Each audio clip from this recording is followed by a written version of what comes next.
Nous avons le plaisir, le très grand plaisir et l'honneur de recevoir ce soir Marcellin Nadeau. Marcellin Nadeau est vice-président du MODEMAS.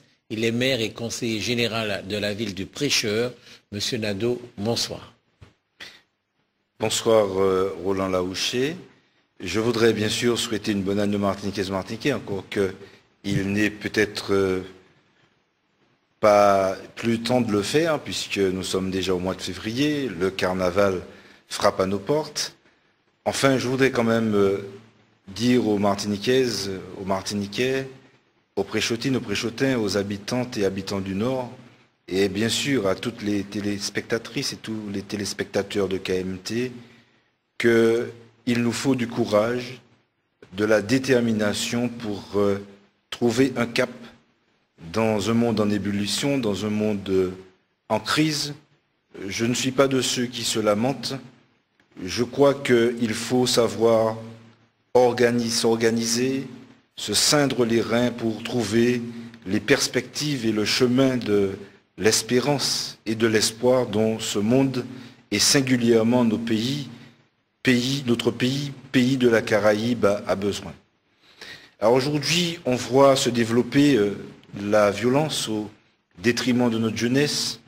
On voit des gens qui connaissent, je vais dire, les difficultés du chômage, des familles qui se délitent, un pays qui est de plus en plus déséquilibré, de plus en plus mal développé, dans un monde où se développent les inégalités, l'injustice, et je crois qu'il faut changer de cap.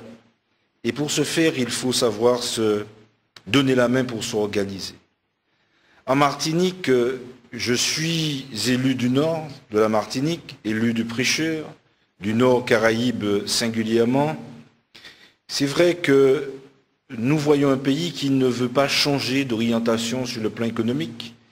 Des dérogations sont sans cesse demandées à l'Europe pour développer l'épandage au détriment d'ailleurs des populations, au mépris des risques sanitaires, alors que le Nord, par exemple, est très touché par une crise sanitaire liée notamment au développement de pathologies comme le cancer de la prostate, les leucémies, etc.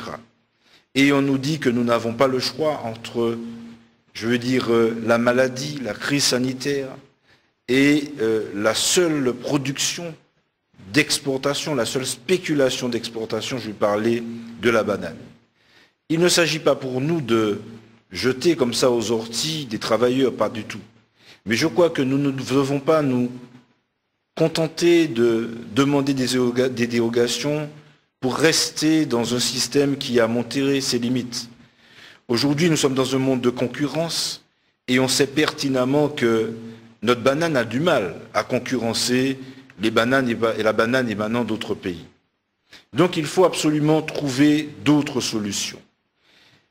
En y allant progressivement, en sortant progressivement et avec des dispositifs de transition du tout banane et du tout développement basé sur quelques mono-activités.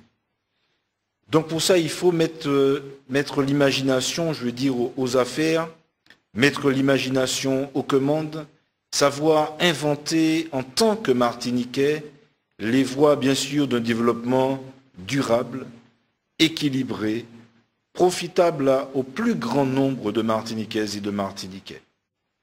Et je plaide aussi pour un rééquilibrage territorial. Poser le problème du Nord, poser le problème des petites communes n'est pas seulement poser la question d'une partie du territoire ou d'un type de commune existant dans notre pays. C'est poser le problème du développement sur l'ensemble du territoire martiniquais.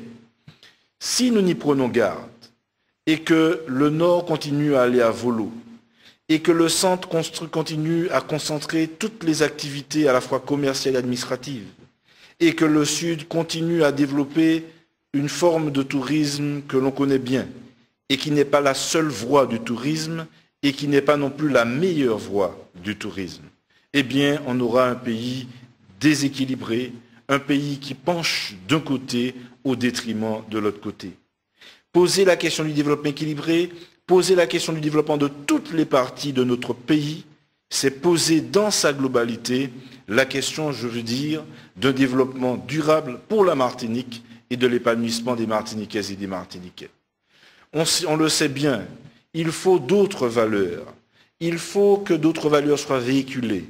Il faut que d'autres valeurs soient promues auprès de notre jeunesse.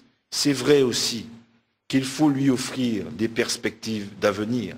Il ne suffit pas de rester dans son coin en donnant à nos jeunes des leçons de morale. Il ne suffit pas non plus de stigmatiser cette jeunesse. Il faut avoir le courage de lui parler, de l'écouter et de lui permettre de trouver ses voies. Et c'est vrai que c'est souvent à la marge qu'on est amené à juger une catégorie. On sait bien qu'une grande partie de notre jeunesse est déterminée, courageuse, est studieuse, veut trouver les perspectives d'avenir qu'on ne lui offre pas toujours, mais c'est vrai qu'une partie peut être laissée à quai. Et il s'agit pour nous de laisser aucun jeune à quai. C'est pour ça que pour notre jeunesse, il faut savoir ensemble, comme nous a dit en créole, trouver les voies d'un véritable développement qui mette au centre pas l'homme, comme on tente à dire souvent, mais la vie. Nous devons faire le choix de la vie contre toutes les formes d'oppression et d'asservissement de l'être humain. Le choix de la vie, c'est le choix de la valorisation de notre biodiversité. Et je crois que nous devons justement faire de ce capital-là, ce capital naturel, ce capital en matière de biodiversité, un élément essentiel de notre développement.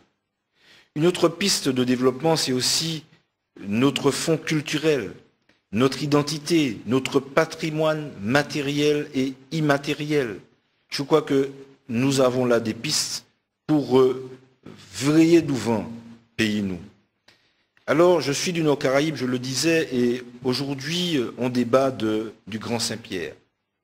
J'ai toujours dit très sincèrement que, en dépit des différences et des divergences politiques, que j'étais favorable au projet de Grand Saint-Pierre. Et je vais jusqu'à dire que si nous ratons ce projet-là, tous autant que nous sommes, il ne faudra plus aller trouver les habitants du Nord-Caraïbe pour leur raconter quoi que ce soit. Donc nous avons le devoir de réussir. Mais le Grand Saint-Pierre doit être un projet global, qui d'ailleurs ne doit pas se limiter à la seule ville de Saint-Pierre, mais qui devrait s'étendre à l'ensemble du Nord-Caraïbe. Et la communauté des communes du nord de la Martinique, que j'ai l'honneur aussi de gérer avec d'autres amis, notamment le président Lavener, eh bien, propose aujourd'hui un projet de pays d'art, d'histoire et de grande nature. Je pense que cette approche est de nature, sans jeu de mots, à nous permettre au Nord-Caraïbe de trouver les voies de développement original en reconnaissant la centralité de Saint-Pierre. Saint-Pierre est un patrimoine de l'humanité. Après être, bien sûr, être un patrimoine martiniquais. Il y a à côté de Saint-Pierre la montagne Pelée aussi. Je crois que tous ces éléments-là peuvent nous permettre effectivement d'impulser une dynamique de développement.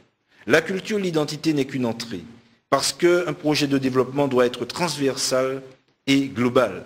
C'est pour ça que nous ne pouvons supporter l'idée de fermeture d'un lycée, du seul lycée existant sur le Nord-Caraïbe et Saint-Pierre, hormis bien sûr celui de Bellefontaine, je parlais du lycée de Saint-James. Et nous sommes tout à fait d'accord avec l'idée que ce lycée soit en mesure de devenir un lycée du multimédia, des arts graphiques et de l'Internet. Il pourrait être en cohérence et faire écho, je veux dire, eh bien, au développement qu'on propose sur la base de notre patrimoine culturel, matériel et immatériel. Mais plus que jamais, pour le Nord et singulièrement pour le Nord-Caraïbe, nous avons besoin d'un véritable projet de développement durable. Si nous nous contentons de laisser appliquer les ratios du système néolibéral à la réalité de notre pays, eh bien, nous sommes mal partis. Nous sommes mal partis parce que les équipements sanitaires vont devoir fermer. Aujourd'hui aussi, je me bats avec d'autres amis, notamment des élus, pour que dans le Nord Caraïbe, il y ait un pôle sanitaire important, pour que dans le Nord Atlantique, il y ait un pôle sanitaire qui subsiste à toutes les menées, je veux dire, des logiques néolibérales. Nous avons besoin des équipements aussi dans le domaine de l'éducation, car l'égalité entre Martiniquaises et Martiniquais ne doit pas demeurer un vain mot. L'égalité de l'éducation devant l'éducation est essentielle. L'égalité devant la santé, l'égalité devant la culture. Ce que nous appelons écologistes, les biens communs de l'humanité, ce qu'on pourrait appeler dans le système français les services publics, et qui vont justement rejoindre d'autres biens communs de l'humanité, comme l'eau, comme l'air, pour constituer le minimum, je veux dire, de biens que nous devons offrir de façon égalitaire à toutes les femmes et tous les hommes de tous les pays du monde. Nos problématiques d'écologistes, nos problématiques de souverainisme martiniquais sont effectivement liées au pays Martinique, pays de la Caraïbe, mais s'inscrivent aussi dans la dynamique planétaire bien sûr dans laquelle notre pays s'inscrit. On ne peut pas parler dans un monde fermé sur le reste du monde. Nos causes, elles sont posées parce que nous défendons l'idée d'un pays souverain dans un monde ouvert.